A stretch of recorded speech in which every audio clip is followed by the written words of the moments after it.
اعوذ باللہ من الشیطان الرجیم بسم اللہ الرحمن الرحیم الحمد للہ کما هو اہل والصلاة والسلام علی محمد وآل الطیبین الطاہرین اللہم وفقنا وجمیع المشتغلین للعلم والعمل الصالح بحرمت محمد وآل الطیبین الطاہرین۔ بسم اللہ الرحمن الرحیم۔ درس قرآن بسلسلہ انس قرآن اور فہم قرآن در نظر وارثان قرآن۔ توفیق خداوند متعال سے اس درس قرآن کا سلسلہ جاری ہے۔ سورہ آل عمران ہمارا موضوع تھی۔ آج ایک آیت ہے سورہ آل عمران کی، اور وہ سورہ آل عمران کے اس ایک آیت میں اس قدر عظیم پیغام ہے کہ اس آیت نے مجھے دوسری آیت کی طرف نہیں جانے دیا۔ تو انشاءاللہ یہ وہ آیت ہے جس میں رسول خدا صلی اللہ علیہ وآلہ وسلم اللہم صلی علی سید الانبیاء کے خلق عظیم، ان کے اخلاق حمیدہ کو ذکر کیا گیا۔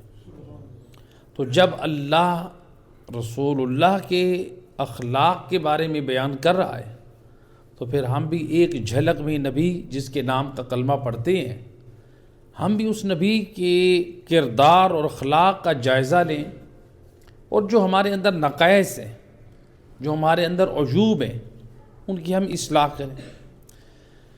تو ہمارا جیسے کہ موضوع بھی یہی رہا ہے، یعنی درس قرآن در نظر وارثان قرآن۔ تو یعنی ہم قرآن کو بھی سمجھنا چاہتے ہیں تو وارثان قرآن کی یا تعلیمات میں یا ان کے کردار کے آئینے میں۔ تو ہماری تو بہترین ایک تشریح ہو جاتی ہے، یعنی اپنی طرف سے کسی تشریح کی ضرورت بھی نہیں رہتی۔ مثلا قرآن کی آیت کے ضمن میں ہم نمونہ پیش کر دیں کہ وارث قرآن کا کردار کیسا ہے، وارث قرآن نے کیا فرمایا، تو آیت پورا کا پورا مفہوم سمجھا کے رکھ دیتی ہے۔ تو لہٰذا سورہ آل عمران کی یہ عظیم آیت 159 یعنی 159، بسم اللہ الرحمن الرحیم وَبِمَا رَحْمَةٍ مِّنَ اللَّهِ لِنْتَ لَهُمْ وَلَوْ كُنْتَ فَظًّا غَلِيظَ الْقَلْبِ لَانفَضُّوا مِنْ حَوْلِكَ فَاعْفُ عَنْهُمْ وَاسْتَغْفِرْ لَهُمْ وَشَاوِرْهُمْ فِي الْأَمْرِ وَإِذَا عَزَمْتَ فَتَوَكَّلْ عَلَى اللَّهِ إِنَّ اللَّهَ يُحِبُّ الْمُتَوَكِّلِينَ۔ ارشاد رب العزت ہو رہا ہے، اے رسول، یہ اللہ کی بڑی رحمت ہے کہ تم ان لوگوں کے لیے بہت نرم مزاج واقع ہوئے ہو۔ اللہ کہہ رہا ہے یہ اللہ کی رحمت ہے، یہ اللہ کی بڑی رحمت ہے کہ تم ان لوگوں کے لیے بڑے نرم مزاج واقع ہوئے ہو۔ اور اگر تم تند خو یعنی بد مزاج ہوتے، علیہ باللہ استغفر اللہ، اگر تم بد مزاج ہوتے، سنگ دل ہوتے، تو یہ لوگ آپ کے پاس سے منتشر ہو جاتے، بھاگ جاتے، آپ کو چھوڑ جاتے، یا آپ کے پاس نہ رہتے۔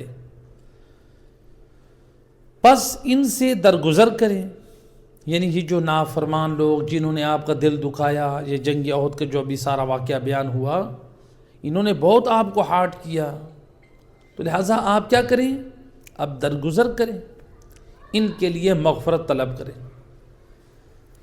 اور درگزر کریں، ان کے لیے مغفرت طلب کریں، اور معاملات میں ان سے مشورہ کر لیا کریں، ان لوگوں سے آپ مشورہ بھی کر لیں، اور پھر جب کسی کام پر حتمی ارادہ ہو تو اللہ پر بھروسہ کریں، بے شک اللہ بھروسہ کرنے والوں کو دوست رکھتا ہے۔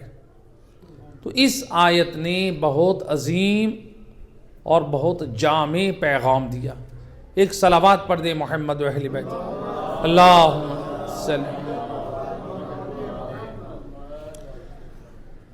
تو اس آیت مجیدہ کے نظر میں ہم دیکھتے ہیں کہ اللہ سبحانہ و تعالیٰ نے یعنی پہلے مشرکین اور کفار کی توبیخ کی، ان کی جو ہے وہ صفات رذیلہ کو ذکر کیا کہ وہ کس قدر نافرمان تھے.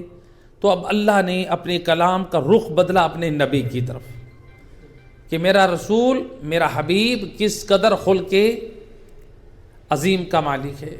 موبائل جن لوگوں کے آن ہوتے وہ بند کر دیا کریں، صلوات پڑھ دے محمد و اللہم صلی علی محمد و آلہ. لہٰذا یہ جو ہے اب اللہ نے اپنا انداز بدلا نبی کے اخلاق، نبی کے کردار کو بیان کرنے کے لیے. تو اس آیت مجیدہ میں اللہ اپنے حبیب کے اخلاق کا قصیدہ پڑھ رہا ہے.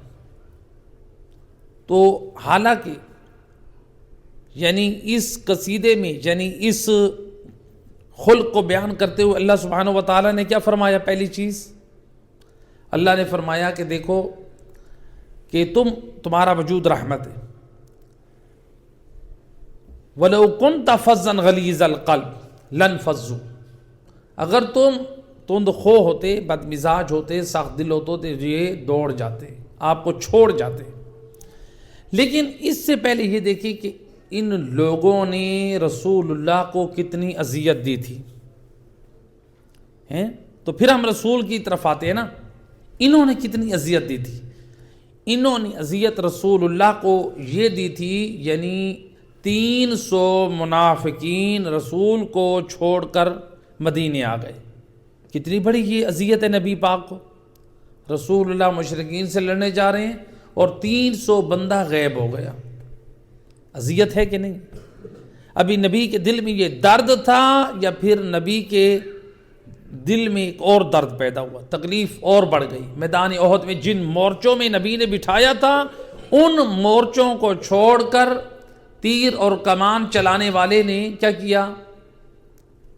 مال غنیمت پر حملہ شروع کر دیا، جس کے نتیجے میں یعنی خوف و ہراس کا ماحول بنا اور اصحاب نبی میدان چھوڑ کر بھاگ گئے. تو سب کو اپنی جان کی پرواہ ہو گئی. رسول اللہ صلی اللہ علیہ وآلہ وسلم کی جان کو خطرے میں ڈال دیا. تو لہٰذا اب نبی کی نافرمانی کرتے ہوئے میدان کو چھوڑا. یہ اذیت ہے کہ نہیں ہے؟ یعنی وہ جو نبی کے پروانے بن کے نبی کے ساتھ بیٹھتے تھے، وہ جب موت کی ہولی کھیلی جانے لگی، یعنی میدان جنگ گرم ہوا، اس وقت نبی کی حفاظت کی بجائے نبی کو چھوڑ دیا. یہ نبی کے لیے دوسرا صدمہ تھا، یہ دوسری مصیبت تھی.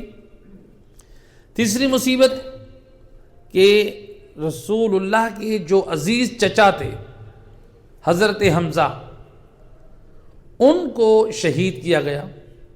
تو رسول خدا صلی اللہ علیہ وآلہ وسلم، اللہم صلی، بسم اللہ، ادھر تشریف لیں، بسم اللہ. رسول اللہ کے سگے چچا کو کس قدر صدمہ ہو، یعنی ان کو شہید کیا گیا اور ان کو تکلیف ہوئی. تو حضرت حمزہ کی شہادت سے رسول اللہ کو صدمہ ہوا، حتیٰ کہ اتنا صدمہ ہوا رسول اللہ کو کہ رسول اللہ، روایت کے جملے ہیں، پھوٹ پھوٹ کر روئے اپنے چچا پہ. اتنا کوئی بھی نہ رویا جتنا رسول اللہ روئے تھے. اور صرف رویا نہیں، روئے بھی صحیح، یعنی رسول اللہ کو اپنے چچا کی شہادت کا غم نہیں تھا، غم اور بھی بڑا تھا. شہید بھی کیا اور پھر نبی کے چچا کو مسلح بھی کیا. ناک کاٹی گئی، کان کاٹے گئے، ہاتھ کاٹے گئے، اور صرف کاٹے نہیں گئے، کاٹ کے ابو سفیان کی بیوی نے اس کو ہار بنا کے گلے میں ڈالا. یہ نبی کے لیے اور بھی دردناک منظر تھا. تو یہ اب دیکھیں، ایک کے بعد ایک نبی پاک کو چھلنی کرنے والی حالتیں ہو رہی ہیں. تو اب یہ حضرت حمزہ کی جو شہادت ہوئی ہے، تو یہ بھی انہی اصحاب کے جانے کی وجہ سے ہوئی.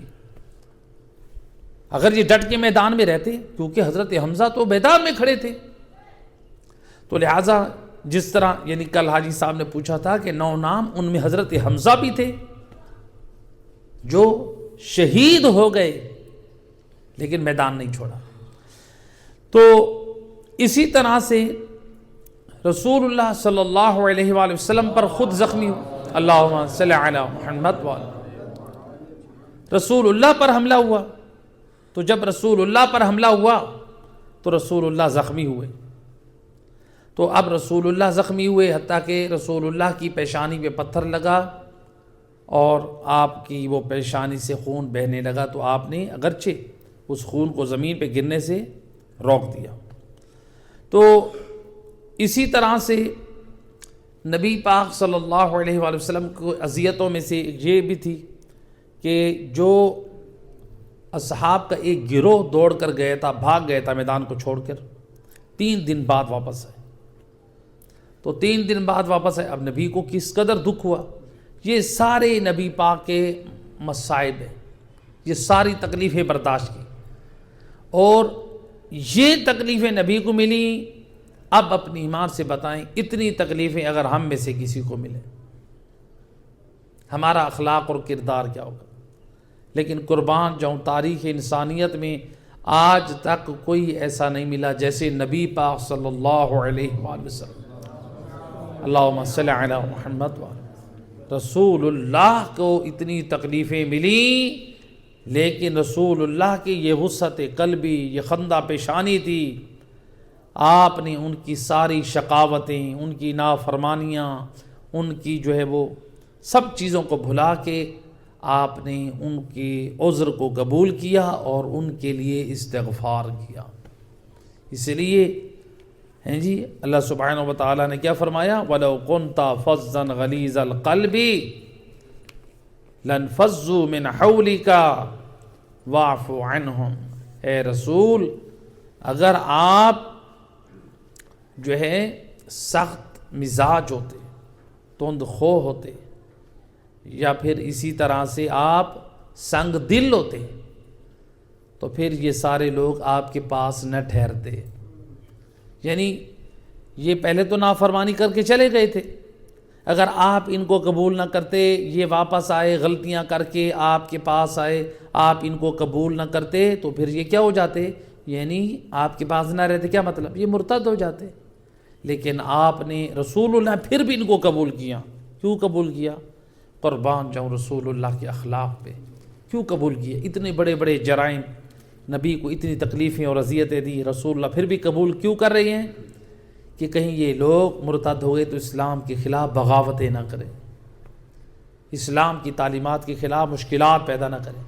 رسول اللہ کو اتنی بڑی سے بڑی تکلیفیں ہوئیں، رسول اللہ پھر بھی ان کو ساتھ ملا رہے ہیں مصلحت کے لیے، ان کو درگزر کر رہے ہیں۔ چلے کوئی بات نہیں، اچھا بھول گئے، تو لہٰذا اب دیکھیں رسول اللہ کو کتنے لوگوں نے تکلیفیں دی کہ نہیں دی نا؟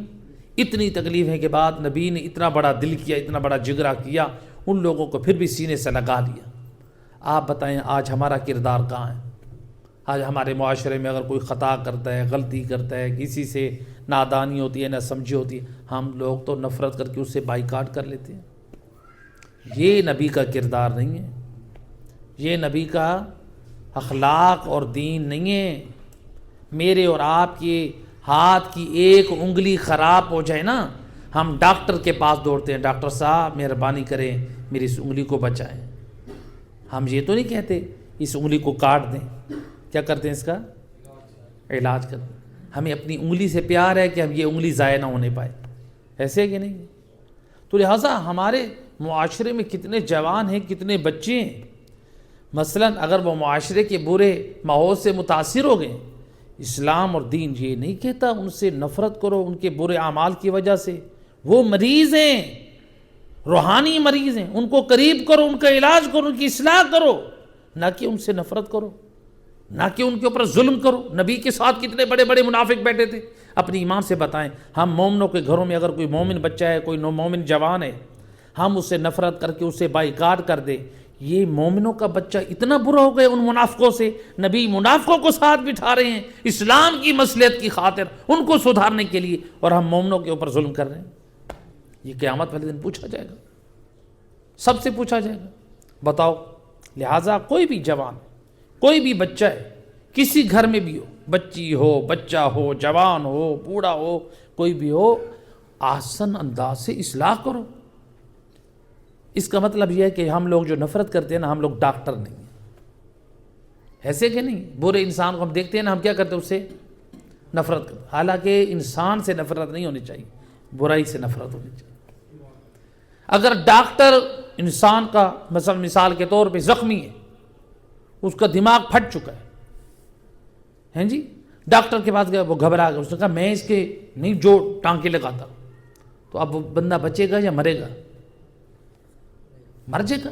جب ڈاکٹر کے پاس حوصلہ ہی نہیں ہے، تو ڈاکٹر کے پاس جگرا ہوتا ہے، اس کو پتہ ہے کہ میں نے بیماریوں کا علاج کرنا ہے، وہ شکم چاک بھی کرنا ہے، ٹانکے بھی لگانے ہیں. اگر گرنے سے دماغ کو چوٹ لگی ہے تو میں نے وہ، اگر ہڈی کریک ہو گئی اس کو بھی میں نے صحیح کرنا ہے. ایسے کہ نہیں، بڑے سے بڑے آپریشن کرتے ہیں وہ، اور وہ ٹھیک بھی کرتے ہیں. اگر وہ نفرت کریں آپریشن بھی نہیں کریں گے. وہ کہیں ہم گھبراتے ہیں، ہم ڈرتے، ہمیں ڈر لگتا ہے، ہم کیسے کاٹیں، ہم کیسے علاج کریں. اس کا مطلب ہے کہ ڈاکٹر کے پاس جگرا ہوتا ہے، ہمارے پاس جگرا نہیں. ہم معاشرے میں کسی جوان کے اندر خامی دیکھتے ہیں، غلطی دیکھتے ہیں، ہم فوراً سارے مل کے اسی کو گندا کہتے ہیں، اس کو بائیکاٹ کرتے ہیں. یہ اسلامی طریقہ نہیں ہے. نہ اس کے ساتھ بائیکاٹ کرو، نہ اس کو غلط کہو، بلکہ اس کی غلطیوں کی آسن انداز سے اصلاح کرو. اہل بیت نے یہ تعلیم اور درس دیا. ایک مل کے صلوات پڑھے محمد محمد وآل محمد. اور قیامت والے دن یہ ہمارے معاشرے میں ہوتا ہے نا، مثلا مثال کے طور پہ، یعنی اگر کوئی جوان یا کوئی بچی یا مثلا کوئی بچہ کسی گھر میں ایسا نکل آتا ہے، تو سارے مل کے پھر وہ کیا کرتے ہیں؟ اس کے گھر والے اس کا ساتھ دیتے ہیں. یہ قیامت والے دن سارے سے پوچھا جائے گا، بتاؤ اس بچے پر، اس بچی پر، اس کے اوپر جو ظلم ہو رہا تھا اس کو سدھارا نہیں ہے، تم لوگوں نے بائیکاٹ کی ہے، وہ اور بگڑا. اس کا جواب تم سارے دو. لہٰذا اس کی ہم سب کو اصلاح کی کوشش کرنی چاہیے، آسان انداز سے، مثبت انداز سے کوشش کریں. جس طرح ڈاکٹر کہتا ہے بیماریوں کا علاج کرتا ہے، ہم بھی جب دیکھیں ہمارے درمیان، ہمارے معاشرے میں کوئی کسی کو اگر برے ماحول کا اثر پڑا ہے، اس کو آسان انداز سے متوجہ کریں، اس کو اصلاح کریں، انسانیت سے پیار کریں. رسول اللہ مشرکین کے اوپر حریص ہیں کہ ان کی اصلاح ہو جائے، ان کی ہدایت ہو جائے، یہ توحید پرست بن جائے، اور ہم مومنوں سے نفرت کریں. لہٰذا اس چیز کی اصلاح ہونی چاہیے. صلوات پڑھ دیں محمد اللہم صلی علی محمد. تو لہٰذا سید الانبیاء نے وسعت قلبی کا مظاہرہ کیا، وسعت قلبی. اور ہمارے اندر وسعت قلبی نہیں ہے. رسول اللہ، یعنی پہلی چیز جو رسول اللہ کی اس آیت میں جو بیان ہوئی، رسول اللہ کے اخلاق حمیدہ، آپ کی خندہ پیشانی. اس لیے قرآن نے خود نبی پاک صلی اللہ علیہ وآلہ وسلم کی اللہم صلی علی، آپ کی شان کا قصیدہ یوں پڑھا، انک لعلی خلق عظیم، میرا حبیب تو خلق عظیم کا مالک ہے. اللہ کہہ رہا ہے رسول اللہ کا اخلاق اتنا بلند ہے. اور آپ دیکھیں رسول اللہ کا اخلاق کس قدر یعنی بلند تھا کہ 8 ہجری کو فتح مکہ ہوئی. کتنی ہجری کو؟ 8 ہجری کو. 8 ہجری کس کو کہتے ہیں؟ یعنی رسول اللہ جب مدینہ آئے تو مدینہ آنے کے 8 سال بعد. کیا ہے؟ 8 سال بعد. وہ جو ہے رسول اللہ جب مکہ گئے تو رسول اللہ نے وہاں پر کیا کیا؟ وہاں پر معافی کا اعلان کیا. حالانکہ یہ وہ مکہ ہے جو رسول اللہ کے لیے یہ وطن تھا. رسول اللہ کا مکہ میں گھر تھا. رسول اللہ کو وطن اور گھر چھڑوایا گیا. رسول اللہ کے لیے مکہ میں رہنا جینا حرام کر دیا گیا. رسول اللہ کے لیے کانٹے راستے میں بچھائے جاتے تھے. رسول اللہ کے گھر میں کھانے کے اندر جا کر گندگی، ان کی ہنڈیاں پکے ہوئے سالن میں وہ گندگی ڈال کر آتے تھے. انسانی فضلہ گندگی ڈال. بی بی خدیجہ طاہرہ بھی سالن بنا کے فارغ ہوتی، ادھر سے ام جمیل ابو لہب کی بیوی آ کر اس کے اندر گندگی ڈال دیتی تھی. قربان جاؤں. لیکن رسول اللہ نے بڑی وسعت قلبی سے، تو یہ رسول اللہ پر ساری تکلیفیں آتی گئی. تو اب رسول خدا صلی اللہ علیہ وآلہ وسلم کے اوپر حالات اتنے، یعنی یہی مکہ والے، انہوں نے پھر جنگیں لڑی، جنگ بدر لڑی، مسلمانوں کو شہید کیا، جنگ احد لڑی، رسول اللہ کے چچا کو شہید کیا، اسی طرح سے رسول اللہ کے اصحاب کو بھی شہید کیا۔ کتنے غم ہیں رسول اللہ کے پاس ہیں، یہ ساری چیزیں ہیں۔ تو جب یہ رسول اللہ کے اصحاب باوفا بھی شہید ہوتے رہے، رسول اللہ کے چچا بھی شہید ہو گئے، سارا کچھ تھا، لیکن جب 8 ہجری کو رسول اللہ گئے، آپ نے وہ مکہ سے نکلتے وقت والی زیادتیاں، مدینہ آنے کے بعد ان کی لڑی ہوئی جنگیں، ان کی زیادتیاں، ان کی تکلیفیں، یہ ساری چیزیں رسول اللہ نے بھلا کر مکے میں فتح مکہ کے اوپر ایک اعلان کیا۔ قرآن کی وہ آیت پڑھی جو حضرت یوسف نے دربار میں اپنے بھائیوں کے سامنے پڑھی تھی، لا تثریب علیکم اليوم، آج تم پر کوئی گرفت نہیں ہے، یعنی میں نے ساروں کو معاف کر دیا۔ رسول اللہ نے بھی یہی اعلان کروایا، اور پھر آپ نے فرمایا اذهبوا فانتم طلقاء، چلے جاؤ، آج تم سارے کے سارے محمد مصطفیٰ کی طرف سے آزاد کر دیے گئے ہو، تم سب کو آزاد کر دیا گیا ہے۔ رسول اللہ نے فتح مکہ پر کیا تھا؟ انتم طلقاء، یعنی چونکہ آج تم غلام ہو، فتح مکہ ہمارا ہو گیا، کافر کیا ہو گئے؟ قیدی۔ آج نبی نے فرمایا تم سارے آزاد ہو گئے ہو، اس لیے دربار یزید میں کہا تھا یبن الطلقاء، یہ طلقاء وہاں اشارہ تھا کہ تم تو ان کی اولادیں ہو جن کو ہمارے جد نبی نے آزاد کیا تھا، تو بدبخت ہمیں قیدی بناتے ہے، اور آج ہمارے اوپر تو ہمارے آزاد کردہ غلاموں کی اولاد ہے۔ تو بہرحال یہ جو ہے رسول اللہ کا یہ اخلاق کریمہ تھا، لیکن قربان جاؤں رسول اللہ کا اخلاق حضرت یوسف کے اخلاق سے بھی بلند تھا۔ کیوں؟ وہ اس لیے کہ حضرت یوسف دربار میں صرف بھائیوں کو کہہ رہے ہیں کہ میں نے تمہیں معاف کیا، لیکن رسول اللہ کس کو کہہ رہے ہیں؟ بھائی نہیں ہیں، رسول اللہ پوری امت کو کہہ رہے ہیں جو جان کے دشمن ہیں، جو خون کے پیاسے ہیں، جو رسول اللہ کی جنگیں لڑتے رہے، جو رسول اللہ کے اصحاب کو شہید کرتے رہے۔ تو لہٰذا یہ ہے، تو انشاءاللہ توجہ میری طرف رہے، جو بعض افراد موبائل استعمال کریں انشاءاللہ صلوات پڑھ دیں محمد و اہل بیت، اللہم صلی علی محمد و آل محمد وعجل فرجہ۔ تو لہٰذا یہ تھا پہلا پیغام۔ رسول اللہ نے فرمایا کہ دیکھیں آپ نے وسعت قلبی کا مظاہرہ کیا جو قرآن نے بتایا۔ دوسری صفت رسول اللہ کے اخلاق، یعنی اب ہمارے لیے بھی پیغام ہدایت ہے، ہم رسول کے اس کردار سے اپنے اندر وسعت قلبی پیدا کریں، دل بڑا کریں، تو لہٰذا لوگوں کو معاف کرنا سیکھیں رسول اللہ کے کردار سے۔ دوسری چیز، دوسری صفت، رسول اللہ صلی اللہ علیہ وآلہ وسلم کو خطاب ہوا وَشَاوِرْهُمْ فِي الْأَمْرِ، اے رسول آپ معاملات میں لوگوں سے مشورہ کریں۔ کس کو کہا جا رہا ہے؟ رسول اللہ صلی اللہ علیہ وآلہ وسلم۔ اب دیکھیے ذرا غور کریں، فکر کریں، رسول اللہ وہ ہیں جو بذریعہ وحی اللہ کی طرف سے تائید یافتہ ہیں، ایسی ہے کہ نہیں؟ اللہ کی طرف سے رہنمائی ہوتی ہے، لمحے لمحے کی رہنمائی، لیکن نبی کو بھی کہا گیا کہ آپ اپنے معاملات میں مشورہ کریں۔ جس ہستی کو بار بار وحی ہوتی ہے اس کو کہا جا رہا ہے اے میرا رسول اپنے ساتھ اٹھنے بیٹھنے والوں سے مشورہ کریں۔ اب بتائیں رسول اللہ جو حکیم امت ہیں ان کو کہا گیا کہ آپ مشورہ کریں، ہم لوگوں کو کتنی ضرورت ہے مشورے کی؟ ہم تو زیادہ مستحق ہیں نا، تو اس لہٰذا کہا کہ آپ مشورہ کریں۔ تو اب اسی لیے روایت ہے رسول خدا صلی اللہ علیہ وآلہ وسلم، اللہم صلی علی محمد وآلہ، آپ فرماتے ہیں ما خاب من استخار ولا ندم من استشار، فرمایا جس شخص نے استخارہ کیا وہ کبھی ناکام نہیں ہوا۔ استخارہ کی یعنی اللہ سے طلب خیر کی، اللہ سے جس نے خیر طلب کی رسول اللہ فرماتے ہیں وہ کبھی ناکام نہیں ہوتا، اور فرمایا کہ جو مشورہ کرتا ہے وہ کبھی ندامت نہیں اٹھاتا، پشیمان نہیں ہوتا۔ تو لہٰذا مشورہ کرنا چاہیے، رسول اللہ فرماتے ہیں، اللہ نے اپنے حبیب سے کہا کہ تم بھی مشورہ کیا کرو۔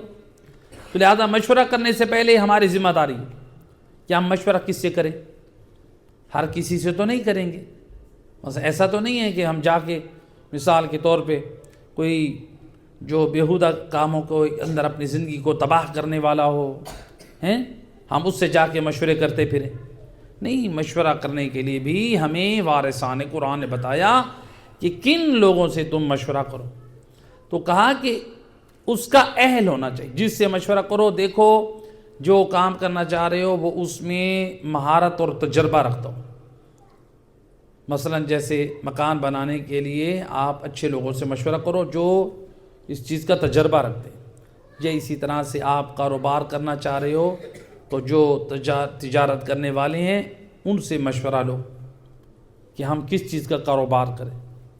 ایسا بھی نہ ہو کہ آپ خائن قسم کے لوگوں سے مشورہ لیں. جیسے وہ ملتا ہے کہ علامہ حلی ہمارے بہت بڑے عظیم فقیہ گزرے ہیں، تو ہوتے تھے نا اس دور میں بھی ناسبی ہوتے تھے، نقصان پہنچانے والے. تو یعنی وہ فقیہ بھی تھے اپنے زمانے میں. تو انہوں نے گرمیوں کے موسم میں یہ سوچا، چونکہ چھٹیاں ہوتی تھیں وہاں پہ حالات ایسے ہوتے ہیں بعض، مثلا ابھی بھی چھٹیاں ہوتی ہیں حوزہ علمیہ نجف اشرف میں گرمیوں میں. تو بہرحال وہ یعنی گرمیوں کے سخت موسم میں کہ تجارت کی غرض سے وہ جانا چاہ رہے ہیں کہ اپنے گھر کی ضروریات، اپنی زندگی کی ضروریات کے لیے چلیں، کچھ ایام کے لیے جو ہے مال تجارت لے جائیں. تو اس وقت بصرہ سے انڈیا کی طرف جو ہے وہ کشتی جاتی تھی. تو کسی نے مشورہ دیا کہ آپ اس طرح کریں، آپ پیاز جو ہے نا وہاں لے جائیں انڈیا میں. کیا لے جائیں؟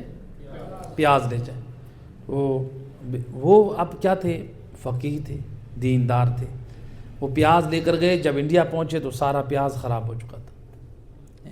تو یعنی خیانت کار ایسے ہوتے ہیں کہ نقصان پہنچانے والے ایسے بھی ہوتے ہیں. تو سمجھ گئے وہ کہ جس نے مجھے مشورہ دیا اس نے خیانت کی ہے. تو لہٰذا مشورہ جس سے مانگو اہل سے مانگو، جو آپ کو دنیاوی اور دینی طور پہ کسی اعتبار سے نقصان نہ پہنچائے. ہمیشہ مشورہ اہل سے مانگو. تو لہٰذا جو ہے ایک صلوات پڑھ دیں محمد رحمۃ اللہم صلی اللہ. اس لیے علماء نے مشورے کے آداب ذکر کیے ہیں کہ مشورہ جو ہے وہ جب آپ کرو تو جس کی رائے اچھی ہو، بہتر ہو، اس کی رائے کو قبول کرو، تعصب سے کام نہ لو. یعنی یہ نہ کرو کہ صرف اپنی رائے کو اہمیت دو، یا 10 آدمی ایک رائے دے رہے ہیں اور ایک آدمی ایک رائے دے رہا ہے. نہیں، جو بہتر رائے ہے اس کو قبول کرو مشورے میں.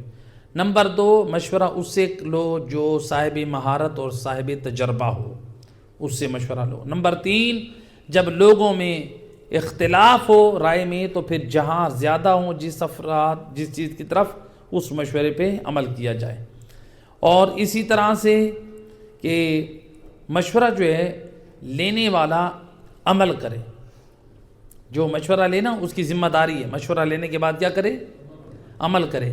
علماء فرماتے ہیں اگر اس نے عمل نہیں کیا تو پھر دنیا والے اسے کنارہ کش ہو جائیں گے، کہیں گے کہ ہم مشورے ہم سے لیتا ہے اور کرتی اپنا ہے، کرتا وہ ہے جو اس کا اپنا من کرتا ہے، یہ ہمیں بے وقوف بناتا ہے. تو لہٰذا مشورہ لیں تو اس کے اوپر عمل بھی کریں. اب جو ہے 5ویں چیز ہے جو آداب مشورہ میں ہے، مشورہ جو ہے واجبات اور حرام کاموں میں نہیں ہوتا. یعنی ایسا نہیں ہے کہ مثال کے طور پہ کوئی بندہ اپنے دوست سے یہ کہے کہ تم کیا کہتے ہو، میری تو شادی نہیں ہو رہی، میں جو ہے نا وہ فلاں جگہ پہ مثلا زنا کے لیے چلا جاؤں. کوئی اس کو مس گائیڈ کرے تو اس کا ہاں کر لو. یہ مشورہ حرام ہے.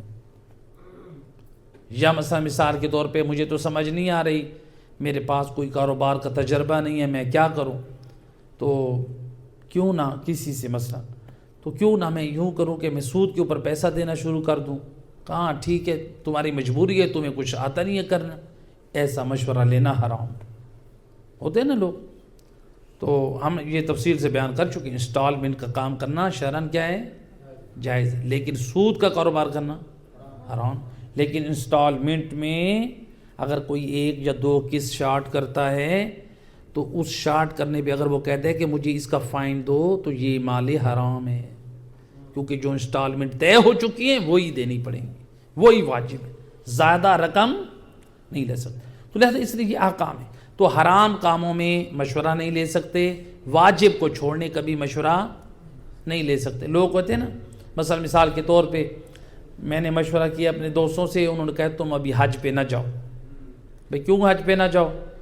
ابھی تم جو ہے نا بعد میں چلے جانا، لوگ جو ہے نا بوڑھے ہوتے ہیں تو پھر جاتے ہیں.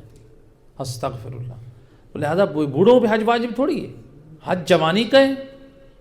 تو لہٰذا اس میں مشورہ نہیں ہونا چاہیے. اسی طرح سے مثلا مثال کے طور پہ عقیدے میں مشورہ نہیں ہونا چاہیے. یعنی کہ یہ نہیں ہے کہ ہم عقیدے میں کسی سے پوچھیں کہ اللہ کو میں اس طرح سے مانتا ہوں، یہ مشورہ کرنا یہ جائز نہیں ہے. عقیدہ نبوت میں مشورہ کرنا نہیں، اور عقیدہ امامت میں مشورہ کرنا یہ بھی جائز نہیں ہے. مثلا کسی کو کہنا کہ تم کیا مشورہ دیتے ہو، میں مثلا مولا علی کو امام اول مان لوں، مشورہ یہ جائز نہیں ہے. اگرچہ علماء اسلام، علماء اہل سنت نے اسی آیت کو سامنے رکھتے ہوئے جو ہے حضرت عمر کی 6 رکنی کمیٹی جو شورا کے نام سے، اس کا استدلال اسی آیت کے اسی جملے سے کرتے ہیں کہ حضرت عمر نے 6 رکنی کمیٹی بنائی تھی. پتہ ہے آپ لوگ 6 رکنی کمیٹی جس کو کہتے ہیں شورا، کیا کہتے ہیں؟ شورا، یعنی مشورے والی کمیٹی بنائی تھی 6 رکنی. اس میں انہوں نے بنائی تھی 6 رکنی کمیٹی. کیوں بنائی تھی؟ کہا کہ یہ تیسری، یہ جو ہے نا، ایک مل کے صلوات پڑھ دیں محمد و اہل بیت،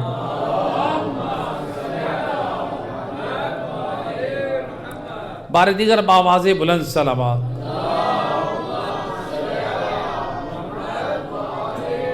تو تیسرے خلیفہ کے انتخاب کے لیے انہوں نے 6 رکنی کمیٹی بنائی تھی. تو جو یہ 6 رکنی کمیٹی جو مشورہ دیں گے اس کے مطابق اس کو خلیفہ بنایا جائے گا. حالانکہ میرا علماء اہل سنت سے، مسلمانوں سے یہی سوال ہے، آپ ان کے ہاں ایک نظریہ ہے الصحابہ کلہم عدول، وہ کہتے ہیں تمام نبی کے تمام صحابہ عادل ہیں. کیا ہیں؟ عادل ہیں. تو ہم کہتے ہیں ٹھیک ہے، اگر آپ کہتے ہیں تمام صحابہ عادل ہیں تو پھر نبی کے اصحاب کی تعداد علماء نے نقل کی ہے 1,24,000. کتنے ہیں؟ جبکہ دعویٰ کیا ہے؟ تمام صحابہ کیا ہیں؟ عادل. اور اصحاب کی تعداد کتنی ہے؟ 1,24,000. اب ہمارا سوال ہے، جب تمام صحابہ ہیں عادل ہیں بھی 1,24,000، تو پھر حضرت عمر کی کیا مجبوری تھی 1,25,000 صحابہ میں سے صرف 6 کو انتخاب کیا؟ 6 سے کیوں مشورہ لیا جب ہیں بھی 1,25,000 کے 1,25,000 عادل؟ مشورہ تو ساروں سے لینا چاہیے. اور پھر مشورے کے لیے اس کو باہر کر دینا جو نبی کے علم کا وارث ہو. رسول اللہ نے فرمایا، یہ روایت علماء اہل سنت نے بھی نقل کی، شیعہ نے بھی نقل کی، رسول اللہ نے فرمایا انا مدینۃ العلم وعلی بابها، میں علم کا شہر ہوں اور علی اس کا دروازہ ہیں. وانا دار الحکمہ وعلی بابها، میں حکمت کا شہر ہوں اور علی اس کے دروازہ ہیں. یعنی نبی اپنے آپ کو حکمت اور علم کا شہر کہہ رہے ہیں اور علی کو حکمت اور علم کا دروازہ کہہ رہے ہیں. تو گویا نبی نے بتا دیا میری حکمت اور علم کا دروازہ فقط علی ہے. اب بتائیں علی سے بڑا کوئی حکیم امت ہے؟ علی سے بڑا کوئی صاحب علم ہے نبی کے بعد؟ اگر ہوتا تو نبی اسی کو بناتے نا. تو اب علی کو اس 6 رکنی سے باہر کر دیا. اس کا مطلب ہے یہ 6 رکنی جو ہے یہ امت کے مفاد میں نہیں ہے. تو لہذا اس امت کو اس کے اوپر توجہ دینی چاہیے، اس کے اوپر غور کرنا چاہیے. ایک صلوات پڑھ دیں محمد و اہل بیت.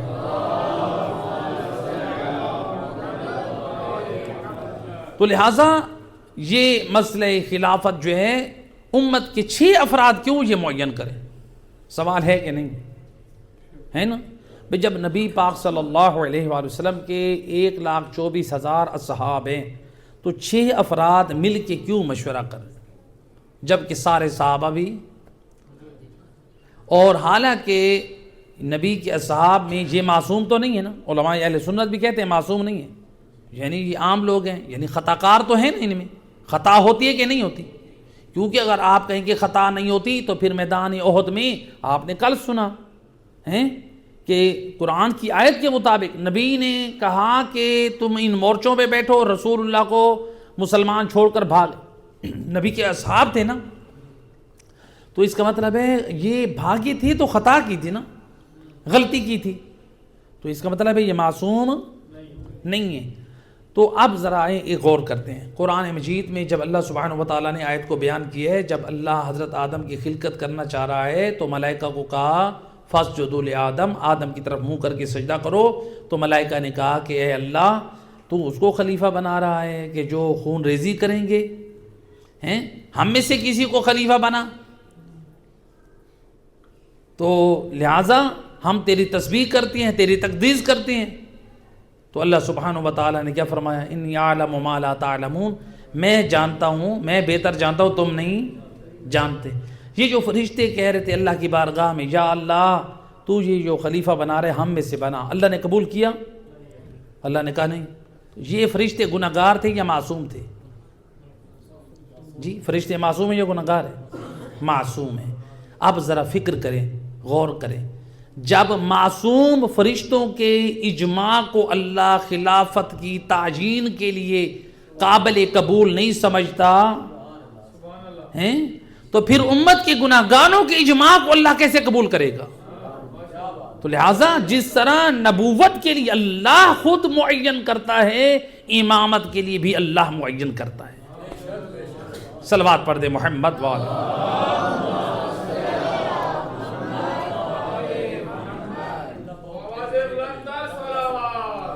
سلامت، اللہم صلی علی محمد وآل محمد وعجل۔ لہٰذا یعنی ایک اعتراض تھا، بار اس کو ذکر کرنا ضروری ہے۔ تو لہٰذا مشوروں سے نہ امامت ثابت ہوتی ہے نہ خلافت ثابت ہوتی ہے، تو بہرحال یہ ایک علیحدہ موضوع ہے۔ تو لہٰذا مشورہ اس کی کیا اہمیت ہے، آئیں روایت رسول خدا صلی اللہ علیہ وآلہ وسلم،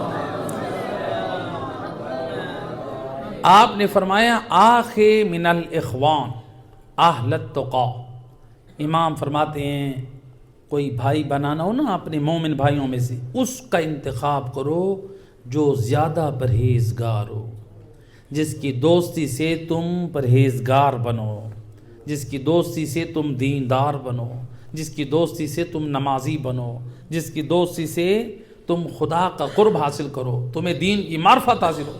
اہل التقا، یہ نہیں ہے کہ فاسق فاجر لوگوں کی دوستیاں بنائیں۔ اس لیے امام زین العابدین علیہ الصلوۃ والسلام، اللہم صلی علی محمد وآل محمد، امام فرماتے ہیں کبھی اپنے جھوٹے کو دوست نہ بنانا۔ جھوٹ شخص جو بولتا ہے نا اپنے روزانہ کے معاملے، اسے کبھی جھوٹ نہ، اسے دوست بنانا۔ کیوں؟ وہ تمہارے ساتھ بھی جھوٹ بولے گا، اس کی محفلوں میں بیٹھنے سے تم بھی جھوٹے بن جاؤ گے۔ امام فرماتے ہیں فاسق کو دوست نہ بنانا، فاسق یعنی دین کے کاموں کو معمولی سمجھنے والا، دین کے کاموں کو مثلا ماہ رمضان کے روزوں میں سے کوئی روزہ جان بوجھ کے مس کر دینا، یہ فاسق ہے۔ جو بندہ مثلا خمس نہیں دیتا، پتہ ہے خمس واجب نہیں دے، یہ فاسق ہے۔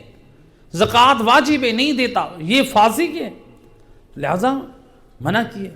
تو امام سید الانبیاء فرماتے ہیں کہ بھائی بنانا ہو تو پرہیزگار بناؤ، اور اس کے بعد جو اگلا جملہ اہم تھا فرمایا وَاجْعَلْ مَشْوَرَتَكَ مَنْ يَخَافُ اللَّهُ تَعَالَى، مَنْ يَخَافُ اللَّهَ تَعَالَى، اور مشورہ اس سے کرو جو خدا کا خوف رکھتا ہے۔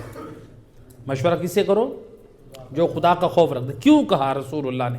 اس لیے کہ جس کے دل میں خوف خدا ہوگا نا، آپ اس سے مشورہ مانگیں گے، وہ ڈرے گا کہ اگر میں نے غلط مشورہ دیا، اس کا دنیاوی نقصان ہوا، اس کا دینی نقصان ہوا، قیامت والے دن مجھ سے سوال کیا جائے گا۔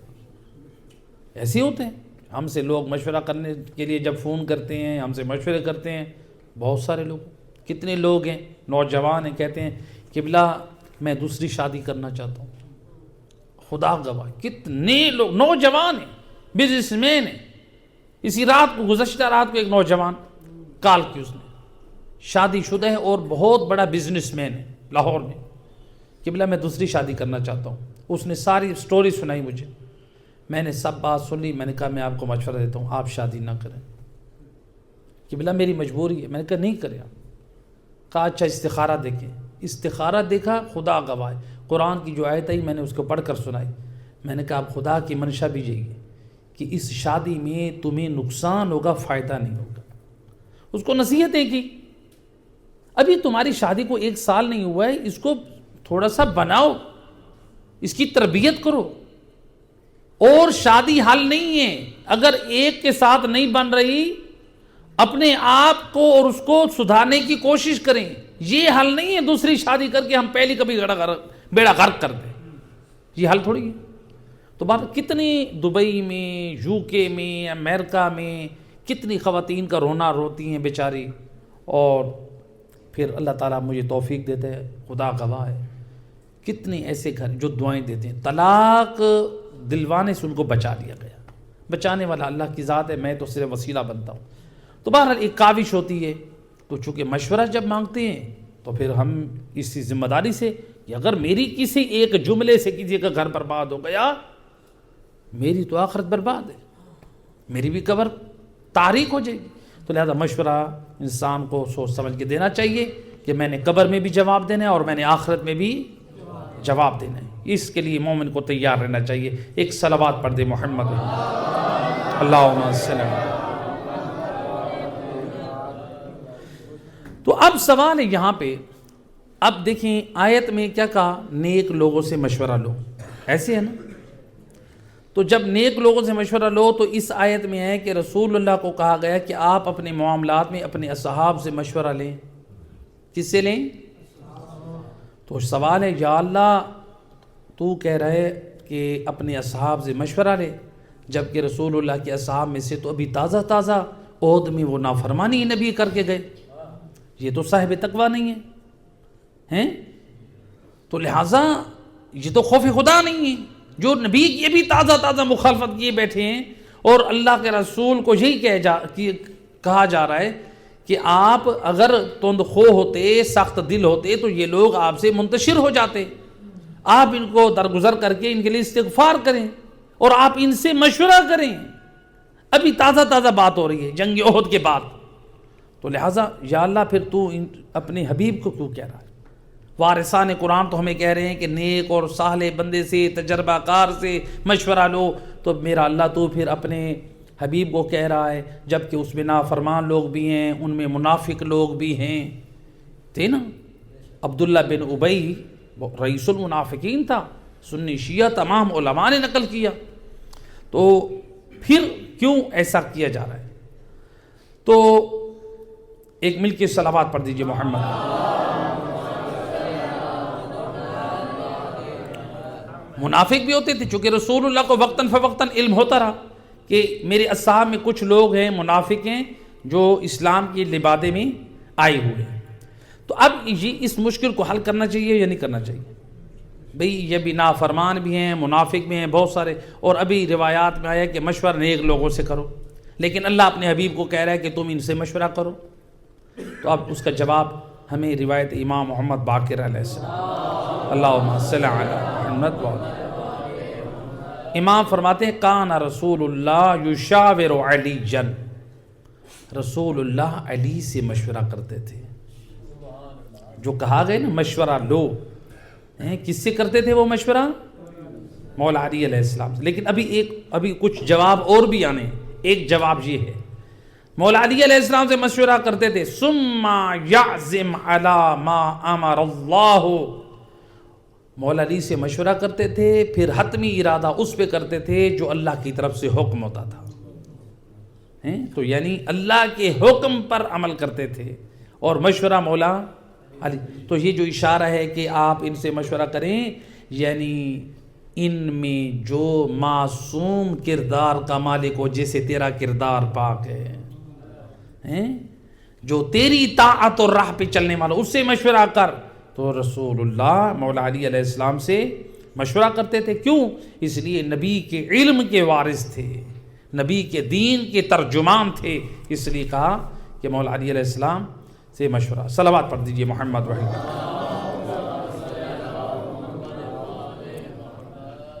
لیکن اس کے باوجود مولا علی علیہ السلام سے مشورہ کرتے تھے، لیکن تاریخ میں ملتا ہے کہ اس کے باوجود رسول اللہ اصحاب سے مشورہ کرتے تھے یا نہیں کرتے تھے؟ کرتے تھے.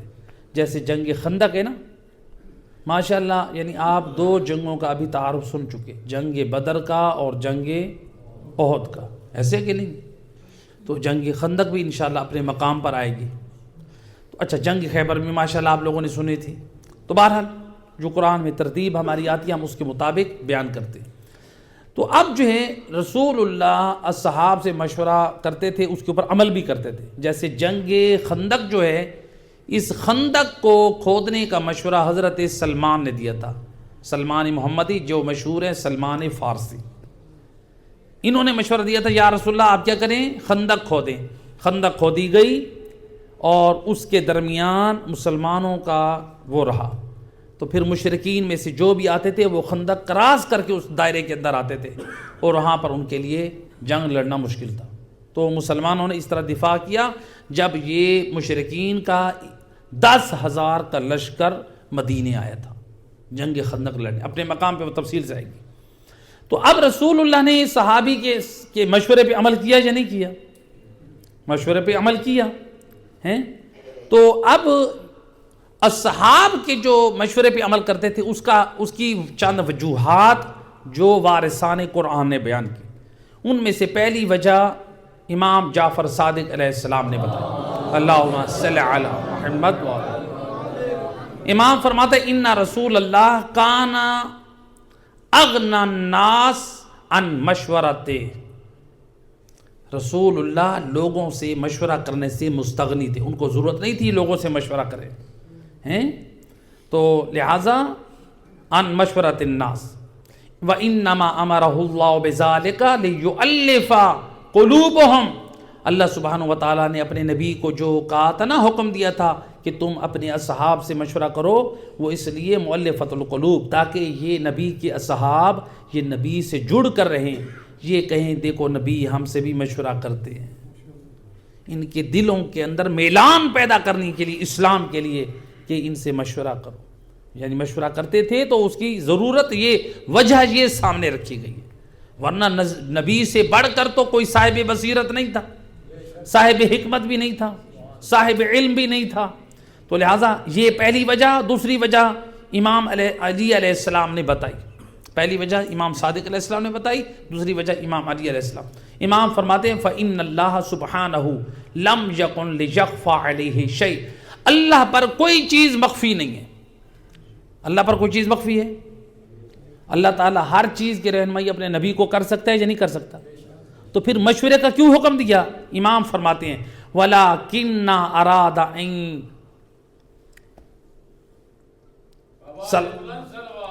اللہم صلی علی وَلَٰكِنَّ أَرَادَ أَن يَسْتَنَّ بِهِمْ من بعد. تو لہٰذا اللہ پر ہر چیز جو ہے وہ واضح تھی، اللہ پر کوئی چیز مخفی نہیں تھی. لیکن اللہ سبحانہ و تعالیٰ نے اپنے نبی کو یہ مشورے کا حکم اس لیے دیا تاکہ رسول خدا صلی اللہ علیہ وآلہ وسلم تاکہ بعد میں یہ لوگ رسول اللہ کی پیروی کریں. مقصد یہ تھا. کس پر پیروی کریں؟ یعنی رسول اللہ کی اسی سنت پر، مشورے والے پر، کہ ہمارے رسول بھی تو مشورہ ہم سے کرتے تھے، تو لہٰذا ہم کیا کریں، اب ہم بھی اپنے کاموں میں مشورہ کریں. تو لہٰذا اس لیے کہا، یہ دوسرا ریزن تھا کہ تاکہ رسول اللہ کے بعد جو رسول کی امت تھی وہ رسول کی سنت پر عمل کریں، یہ مقصد تھا. تیسرا کہ اصحاب کو عزت دینے کے لیے. نمبر 4 خیر خواہ اور منافق لوگوں سے مشورہ. یعنی رسول اللہ نے مشورہ لیا تاکہ معلوم ہو جائے ان میں خیر خواہ کون ہے اور ان میں منافق کون ہے. تو یہ ان کے کلام سے ظاہر ہوتا تھا وہ کیسا مشورہ دیتے تھے، یہ دین اور اسلام کے دشمن ہیں یا یہ مخلص ہیں. اس لیے بھی رسول اللہ مشورہ لیتے تھے تاکہ مومن اور منافق کی پہچان ہو جائے، تاکہ دشمن اور خیر خواہ کی پہچان ہو جائے. تو لہٰذا اس لیے مشورہ لیتے تھے.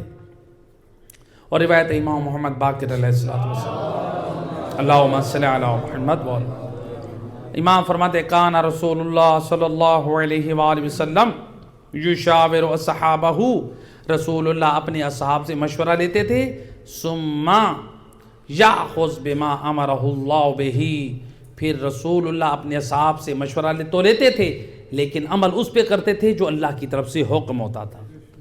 مشورہ لیتے تھے تاکہ یہ نبی سے جڑ کر رہیں، لیکن عمل کس کے اوپر کرتے تھے؟ حکم خدا پر۔ تو لہٰذا یہاں پر جو ہے یہ دوسری صفت، پہلا نبی کے بارے میں بتایا ہے کہ یہ وسیع القلب ہیں، مہربان ہیں، درگزر کرنے والے اور معاف کرنے والے ہیں۔ دوسری صفت تھی کہ اے رسول آپ ان سے مشورہ کریں، اور رسول اللہ مشورہ کرتے تھے۔ اور تیسری چیز رسول اللہ کی اخلاق حمیدہ کے طور پہ ذکر کی گئی، کہا کہ آپ کیا کریں، وَإِذَا عَزَمْتَ فَتَوَكَّلْ عَلَى اللَّهِ، اے حبیب جب آپ کسی امر پر حتمی ارادہ کر لیں تو پھر کیا کریں، آپ اللہ پہ بھروسہ کریں۔ تو گویا آیت میں پہلے کہا وَشَاوِرْهُمْ، آپ ان سے مشورہ کریں، تو مشورے کے بعد جب کام انجام دینے کا ارادہ کر لیں فَتَوَكَّلْ عَلَى اللَّهِ، تو پھر آپ کیا کریں، اللہ پر توکل کریں، اور اللہ توکل کرنے والوں کو دوست رکھتا ہے۔ تو لہٰذا اللہ پر توکل کرنا، تو اللہ پر توکل کرنا خود وارث قرآن امیر المومنین علی ابن ابی طالب علیہ السلام، اللہم صلی علی محمد، امام فرماتے ہیں میں علی نے پورے قرآن کا نچوڑ ایک آیت میں پایا ہے۔ قرآن کی یہ آیت من یتوکل علی اللہ فہو حسبہ، جو اللہ پہ بھروسہ کرتا ہے اللہ اس کے لیے کافی ہے۔ وارث قرآن مولا علی علیہ السلام فرماتے ہیں پورے قرآن کا نچوڑ اسی آیت میں ہے، اللہ پہ بھروسہ کرو اللہ تمہارے لیے کافی ہے۔ تو لہٰذا توکل کیسے کرنا چاہیے؟ ایسا بھی نہ ہو، مثال کے طور پہ بعض لوگ ہوتے ہیں لا پرواہ قسم کے لوگ ہوتے ہیں، تو مثلا مثال کے طور پہ ایسے گھر کو اوپن رکھا یا کوئی چیز ایسے اوپن رکھ دی اور کہتے ہیں جی اللہ وارث ہے، اللہ پہ میں نے بھروسہ نہیں، پہلے حفاظتی اقدامات کریں اور پھر اللہ کے اوپر بھروسہ کریں۔ مثلا آپ اپنے گھر میں قیمتی اشیاء کو لاک میں رکھیں، یا مثلا مثال کے طور پہ آپ جو ہے اپنی گاڑی اور دوسری چیزوں کی حفاظت سیفٹی انتظامات مکمل کریں، پھر اس کے بعد کہیں کہ اب میں نے اللہ کے اوپر کیا ہے بھروسہ کیا۔ ایسا نہیں ہے کہ آپ جو ہے وہ اوپن چیزیں رکھیں اور چور کو بھی موقع ملے، ڈاکو کو بھی موقع ملے اور قوم ہے تو اللہ کے اوپر بھروسہ کیوں؟ یہ نہیں۔ رسول اللہ کے زمانے میں ایک شخص آیا تھا مسجد نبوی میں، اپنی اونٹنی کو مسجد کے باہر کھڑا کر کے اندر آ گیا، تو سید الانبیاء نے دیکھا تو وہ اونٹنی چونکہ گھوم رہی تھی، آپ نے فرمایا کہ تم اس اونٹنی کو باندھے بغیر آ گئے ہو ہیں؟ تو اس کے یعنی وہ یہ بتانا چاہ رہا تھا کہ یا رسول اللہ میں تو اللہ کے اوپر بھروسہ کر کے اس کو باہر چھوڑ کر آیا ہوں۔ سید الانبیاء نے فرمایا اعقلھا وتوکل، پہلے اس کا پاؤں باندھ پھر اللہ پر بھروسہ کر۔ یعنی رسول اللہ نے فرمایا پہلے حفاظتی اقدامات کرو پھر اللہ پہ بھروسہ کرو۔ یہ نہیں ہے کہ تم گھر کے دروازے کھول کے رکھ دو ہیں جی، رات کو 2-2 بجے تک بند کرو اور ڈاکو تو آ جائیں گے اندر لوٹنے کے لیے، اور وہ کو ہم تو اللہ پہ بھروسہ کر کے پڑے تھے ہیں، نہیں، حفاظتی انتظامات کریں۔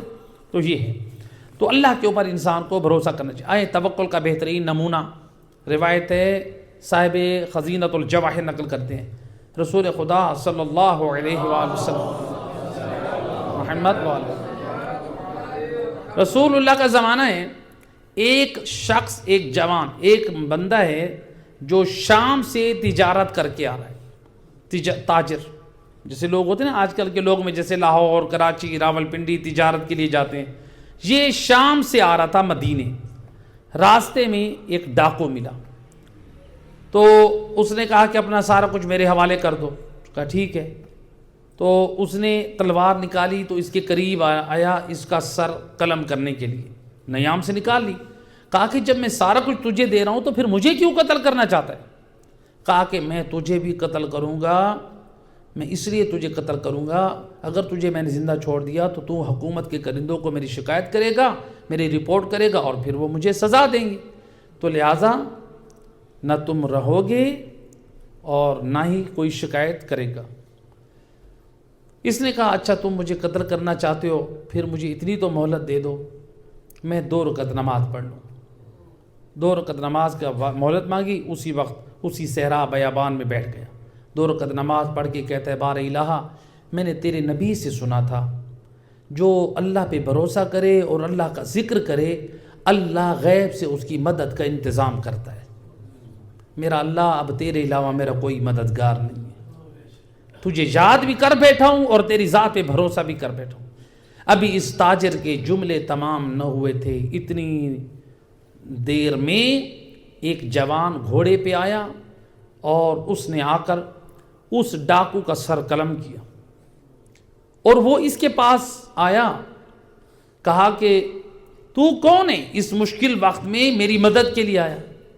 کہا کہ میں تیرا توکل جو تھا، جو تو توکل کرتے نا، میں اس توکل کا اللہ نے مجھے نورانی جسم میں بنا کے آسمان پہ بٹھایا ہے، میں وہ تیرا توکل ہوں، میں وہ تیرا عمل ہوں، اللہ نے مجھے مجسم کر کے آسمان پہ بٹھایا ہے۔ اور جب تو اس مشکل میں تھا جبرائیل نے آواز دی، اے اس مومن کے توکل، جا، وہ مومن مشکل میں ہے، جا اس کی مدد کر۔ جبرائیل نے آواز دی اور میں جبرائیل کی آواز پہ فوراً تیری مدد کے لیے آیا ہوں۔ تو لہٰذا تو اس دشمن خدا کا میں نے خاتمہ کر دیا۔ اب وہ چلا گیا، غائب ہو گیا، یعنی وہ توکل تھا جسے اللہ نے جسمانی شکل دی تھی، نورانی شکل میں، اللہ اکبر، اور واپس چلا گیا۔ یہ نوجوان خدا کی حمد و ثنا شکر کرتے ہوئے مدینہ پہنچا، آ کر رسول خدا صلی اللہ علیہ وآلہ وسلم کو اللہم صلی علی محمد وآلہ تمام واقعے سے آگاہ کیا۔ تو لہٰذا اب دیکھیں یہ ہے توکل اور بھروسہ خدا کی ذات پہ۔ انسان اپنے امور کو دکان کھول کے بیٹھے، یہ نہ کہو کہ آج میرے پاس بڑی گاہک آئیں گے، نہیں، ہوتے نا بعض لوگ، ہم نے ویب سائٹ بنا لی، ہم نے فلاں کر لیا، اب ہمارے ماشاءاللہ کاروبار بڑا چمکے گا، نہیں۔ جب ہم لوگوں پہ بھروسہ کریں گے، اس کو کہتے ہیں شرک خفی۔ آپ ساری کوشش کر لو، کہو اللہ پہ بھروسے، بار الہ گاہک تو نے بھیجنا ہے، میرا کام تھا دکان کھولنا، اب گاہک تو نے بھیجنا ہے، میرا کام تھا آفس کھولنا، اب گاہک تو نے بھیجنا ہے۔ تو یہ انسان جتنی بھی اپنی کوشش کرے، بھروسہ کس کی ذات پہ کرے؟ اللہ کی ذات پہ۔ یہ تھے رسول اللہ کے اوصاف حمیدہ، اخلاق۔ اب دیکھیں جو ہے رسول خدا صلی اللہ علیہ وآلہ وسلم کی، اللہم صلی علی محمد وآلہ، آپ کے اخلاق حمیدہ کی 20 نشانیاں ایسے مختصر 2 منٹ میں ہم بیان کر رہے ہیں۔ رسول اللہ کے اخلاق حمیدہ کیسا تھا؟ آپ کے اخلاق، آپ کے اندر عاجزی اور انکساری اس قدر تھی۔ نمبر 1، سید الانبیاء اتنی عظمت و شرافت کے مالک ہوتے ہوئے اپنے جب کپڑے پھٹ جاتے تھے تو اس کو پیوند سید الانبیاء خود لگاتے تھے۔ ہمارے لیے کتنا نمونہ عمل ہے۔ آج ہماری بیوی کپڑے استری نہ کرے تو ہم اس کو مارتے ہیں۔ جو لوگ مارتے ہیں نا، ذرا سوچیں اس پر۔ سید الانبیاء تو اپنی زوجات 9 بیویاں تھیں رسول اللہ کی، کسی بیوی کو نہیں کہتے تھے کپڑے پیوند لگا دو۔ اور کبھی روایت میں سنو کہ نبی سید الانبیاء نے اسے تھپڑ مارو، الیاذ باللہ۔ رسول اللہ خود پیوند لگا دیتے، لگا دیتی ہے تو شکر ادا کرو، کپڑے سی دیتی ہے شکر ادا کریں، نہ کہ ہم اسے تھپڑ ماریں، اللہ اکبر۔ تو لہٰذا کپڑے پھٹ جاتے تھے خود پیوند لگاتے تھے، اور آپ کی نالین اگر پھٹ جاتی تو خود مرمت کرتے تھے، اصلاح۔ یہ باتیں صرف ہم سبحان اللہ نہ کریں، میں مجھ سمیت اس سے کچھ لے کر جائیں۔ یعنی اگر بالفرض ہماری اولاد، ہماری بیوی، ہمارے کوئی کرتے ہیں یہ، ہم ان کا کم از کم شکر تو ادا کریں۔ لہٰذا تیسری بات یہ ہے کہ رسول اللہ اپنے اونٹ کو گھاس بھی خود ڈالتے تھے، یعنی اپنی سواری کے لیے، اللہ اکبر۔ نمبر 4، زمین پر بیٹھتے تھے، اوپر بیٹھنے کو پسند نہیں کرتے تھے، یعنی نیچے زیادہ بیٹھنا پسند، اس میں عاجزی ہے، انکساری ہے۔ نمبر 5، کھانا زمین پر کھاتے تھے۔ سائنس نے ثابت کیا ہے زمین پر کھانا کھانا اوپر کھانا کھانے سے بہتر ہے، اور اسی لیے جو علماء نے بیان کیا ہے جوتے پہن کر کھانا کھانا مکروہ ہے۔ جوتے پہن کے کھانا کھانا کیا ہے؟ اور جو لوگ جاتے ہیں شادی حال پہ یا ہوٹلوں پہ جاتے ہیں جوتے پہن کے بیٹھتے، یہ مکروہ کام ہے شرعی طور پہ۔ تو کم از کم کیا کرو، جوتے اتار کے پاؤں پر رکھ کے بیٹھو۔ تو لہٰذا یہ جو ہے زمین پہ۔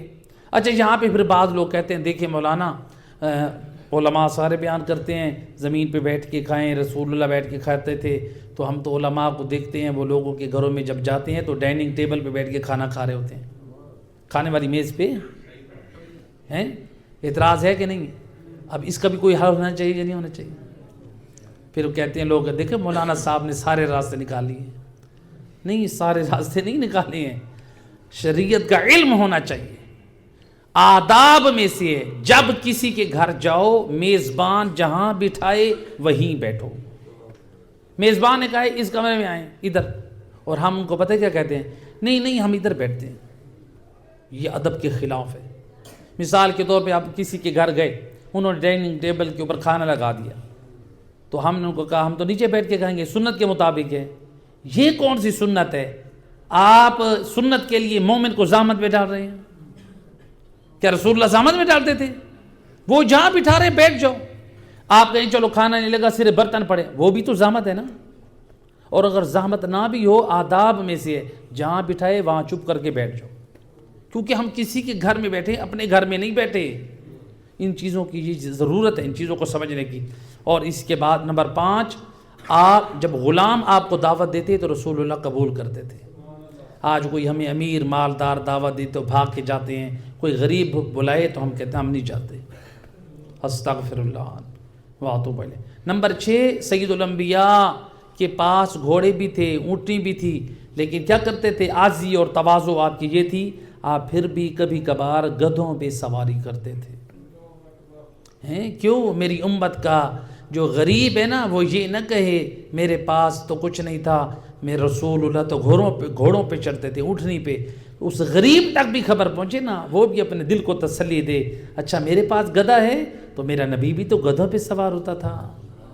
اللہ اکبر، کس قدر مہربان تھے اپنی امت پر، کس قدر یعنی عاجزی تھی سید الانبیاء پر۔ ایک سید الانبیاء کی خوشنودی کے لیے صلوات پڑھیں۔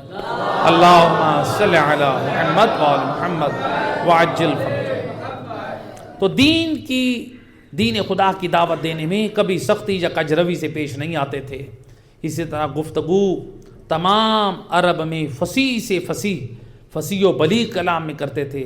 سید الانبیاء اپنے زمانے میں کیا پوری کائنات کے مردوں سے شجاع تھے، یعنی حتیٰ کہ تمام انبیاء سے شجاع تھے۔ اور اسی طرح سے سید الانبیاء ذہن اور ذکاوت میں اکمل ترین تھے۔ آپ سے بڑھ کر کوئی نہ ذہین تھا نہ کوئی ذکی تھا۔ سخاوت میں اپنی مثال آپ تھے، یہاں تک ملتا ہے جب ایک مرتبہ آپ گئے گھر سے باہر، کسی نے کہا کہ مجھے یہ کپڑے دے دیں جو آپ نے پہنے ہوئے ہیں۔ رسول اللہ کے پاس اور کپڑے نہیں ہیں۔ سید الانبیاء کچھ کھانے کا سامان گھر سے لے کر گئے تھے باہر لوگوں میں تقسیم کرنے کے لیے، تو اس نے کہا کہ مجھے یہ کپڑے چاہیے۔ سید الانبیاء نے کیا کیا؟ وہ جو بورے خالی ہو گئے تھے نا، سید الانبیاء نے ان بوروں کو خود پہنا، اس مومن کو وہی کپڑے اتار کے دے دیے۔ اللہ اکبر، کس قدر خلق عظیم کے مالک تھے۔ اور اسی طرح حسب اور مقام میں بلند تھے، امانت اور صداقت میں اتنے اعلیٰ تھے کہ اعلان نبوت سے پہلے مشرکین اور کفار آپ کو امین اور صادق کا لقب کہہ کے بلاتے تھے۔ اتنا کفار و مشرکین کہتے تھے یہ امین ہیں، ان کے پاس امانتیں رکھو، یہ سچے ہیں۔ آج ہم مومن ہو کے جھوٹے ہوتے ہیں، آج ہم مومن ہو کے ہم خیانت کار ہوتے ہیں۔ ہم اپنی اصلاح کریں اخلاق رسول کے کردار میں۔ نمبر 14، حلیم اور بردبار تھے۔ نمبر 15، عبادت اور خشوع میں راتوں کو اتنا قیام کرتے کہ آپ کے پاؤں سوج جاتے، اور جب کسی نے کہا یا رسول اللہ اتنا قیام کرتے ہیں، اتنے سجدے کیوں کرتے ہیں؟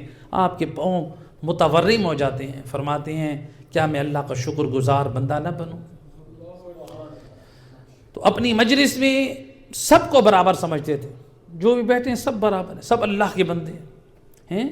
تو لہٰذا اور نمبر 18، صبر و استقامت کے ساتھ آپ نے زندگی گزاری، یعنی آپ کو مکہ میں جتنی تکلیفیں پہنچیں آپ نے صبر کے ساتھ زندگی گزاری۔ طائف میں پتھر پڑے تو صبر کے ساتھ، گالیاں پڑی صبر، جنگ احد میں پیشانی پر پتھر لگا تو آپ نے صبر کیا، تو بد دعا نہیں کی بلکہ کہا اللہم اہد قومی انہم لا یعلمون، میرا اللہ ان کی ہدایت فرما، نہیں جانتے میں نبی برحق ہوں۔ اللہم صلی علی محمد مولا۔ عدل و انصاف آپ اتنا تھا سید الانبیاء کی کردار میں، دشمن کے ساتھ بھی انصاف کرتے۔ ہم آج لوگ ہوتے نا مثال کے طور پہ یہاں پہ تبرک تقسیم ہو رہا ہو، میں کہوں کہ میں اپنے بچوں کو زیادہ کھلاؤں اور میں کہوں کہ دوسرے نہ، یہ سارے آپ مہمان بیٹھے ہو، اس صف میں سب برابر ہیں، لہٰذا عدل کے ساتھ، دشمن کے ساتھ بھی سید الانبیاء عدل سے پیش آتے تھے۔ اور نمبر 20 فرمایا پوری انسانیت سے کے لیے آپ شفیق اور مہربان تھے، اس لیے اللہ نے فرمایا وَمَا أَرْسَلْنَاكَ إِلَّا رَحْمَةً لِّلْعَالَمِينَ، ہم نے آپ کو صرف مسلمانوں کے لیے نہیں بلکہ عالمین، تمام انسانیت کے لیے رحمت بنا کر بھیجا۔ لہٰذا یہ آل عمران کی آیت نمبر 159 کے ضمن میں رسول کا کردار کا نمونہ تھا۔ تو خدا کرے آج کے اس درس سے ہم کچھ حاصل کر کے اپنے عیوب کی اصلاح کریں۔ کریم مہربان اللہ صدقہ محمد و اہل بیت اس درس سے قرآن کو شرف قبولیت عطا فرما۔ مہربان اللہ قرآن اور وارثان قرآن کی تعلیمات میں ہمارے عیوب کی اصلاح فرما، ہمارے کردار کو پاکیزہ بنا، ہم سب کی بخشش فرما، ہمارے مرحومین والدین کی بخشش فرما، جتنے مومنین مومنات اس ادارے کو سپورٹ کر رہے ہیں بار الہ ان سب کے مرحومین کی بخشش فرما، ان سب کے مال جان رزق میں برکت عطا فرما۔ آج کے اس دسترخوان برادر غلام رضا کی طرف سے بار الہ ان کے والدین مرحومین کی مغفرت فرما، اس کا ثواب ان کے والدین کی روح کو اصال فرما، ان کی خطاؤں اور غلطیوں کو درگزر فرما۔ کریم مہربان اللہ برادر کے مال جان رزق میں برکت عطا فرما۔ کریم مہربان اللہ جناب سید محمد حماد رضا کی طرف سے جو محمد حامد نقوی صاحب کی طرف سے جو جناب نے حاجی صاحب نے ہدیہ پیش کیا ہے، ان کی بخشش کے لیے بار الہ ان کے درجات بلند فرما، ان کی بخشش فرما۔ کریم مہربان اللہ صدقہ محمد و اہل بیت ہم سب کو غیبت امام میں پاک کردار اپنانے کی توفیق عطا فرما۔